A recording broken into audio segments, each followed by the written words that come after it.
Eu não vou conseguir passar nesse teste. Acho que é melhor nem aparecer. Eu estava tão desconfortável no meio daquele monte de pessoas. Estava difícil para eu respirar e eu fiquei suando de nervoso. Eu não vou dormir ou sair de casa até que eu me certifique que o fogão está desligado e que as portas estejam fechadas.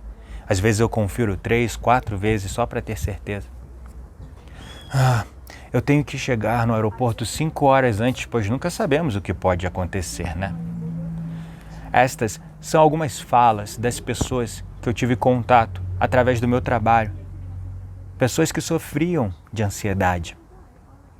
A ansiedade é uma reação adversa aos eventos corriqueiros da vida, como, por exemplo, fazer uma prova, ou falar na frente do público, ou dirigir, ou ir numa festa, que torna tudo mais desconfortável e difícil do que deveria. Isso é ansiedade. E quando até mesmo atividades simples se tornam desconfortáveis, então podemos chamar a ansiedade de um problema, ou mesmo o que chamamos de desordem ou distúrbio. Eu sei disso, pois eu convivi com a ansiedade num nível extremo por um longo período. Minha própria ansiedade fazia com que tudo se tornasse desconfortável. Eu me preocupava com todas as coisas possíveis e inimagináveis, até mesmo se eu tinha esquecido de trancar a casa quando chegava no trabalho, ou coisas assim simples. Será que eu desliguei o fogão? E isso impactou a minha vida negativamente, até me levar para o burnout, seguido de síndrome do pânico, que eu não conseguia sair de casa, não conseguia pegar o carro para dirigir, depois veio a depressão e até mesmo pensamentos suicidas. Eu me estressava com coisas que estavam prestes a acontecer ou coisas que podiam acontecer, que eu criava na minha mente. E assim eu não conseguia focar em quem eu era ou com quem eu estava. Algumas vezes meu coração acelerava e começava a bater forte do nada. E eu descontava minhas frustrações brigando ou gritando com as pessoas. A minha família e amigos ficaram bastante decepcionados comigo naquela época.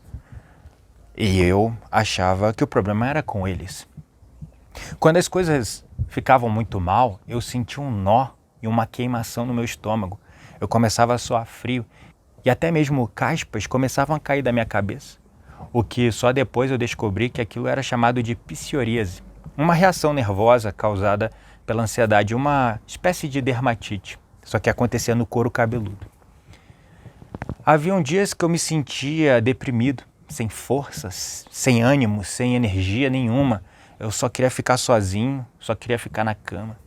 Nesses dias eu sentia que qualquer coisa que eu fizesse eu estragaria tudo ou algo sairia errado. Então muitas vezes eu evitava fazer coisas e procrastinava na maior parte do tempo.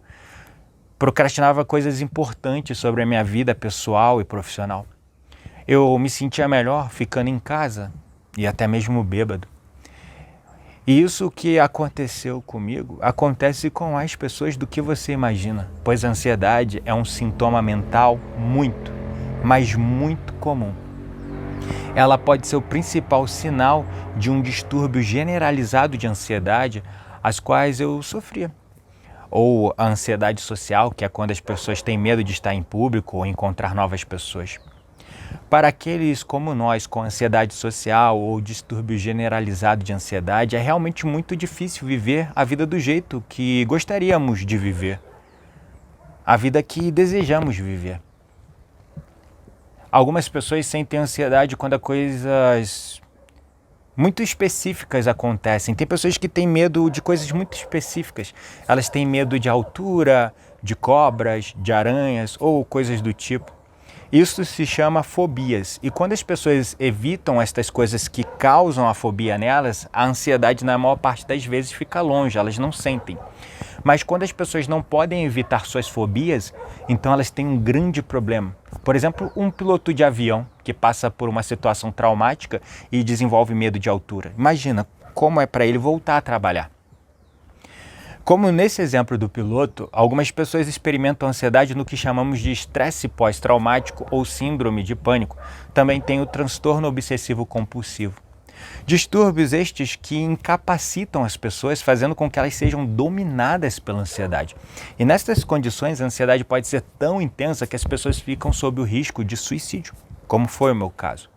Elas também podem usar comida, álcool ou até mesmo drogas para lidar com a ansiedade, o que acaba desenvolvendo um outro problema: os vícios e compulsões.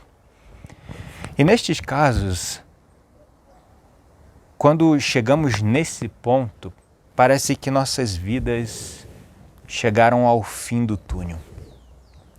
Eu sou um dos sortudos, pois tive um profissional que me indicou formas de tratar a ansiedade. Uma delas foi a meditação e eu realmente busquei ajuda. Eu fui atrás da ajuda e eu passei a entender como a perceber a ansiedade chegando e aprendi grandes habilidades como a atenção plena, a respiração, ficar em paz com meus pensamentos e sentimentos, habilidades fundamentais para superar a ansiedade.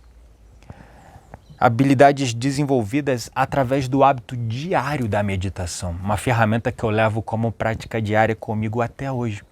E mesmo nos momentos mais estressantes e corridos, quando eu sinto a ansiedade batendo à porta, eu já sei o que devo fazer para superá-la imediatamente antes que ela fique maior do que o necessário.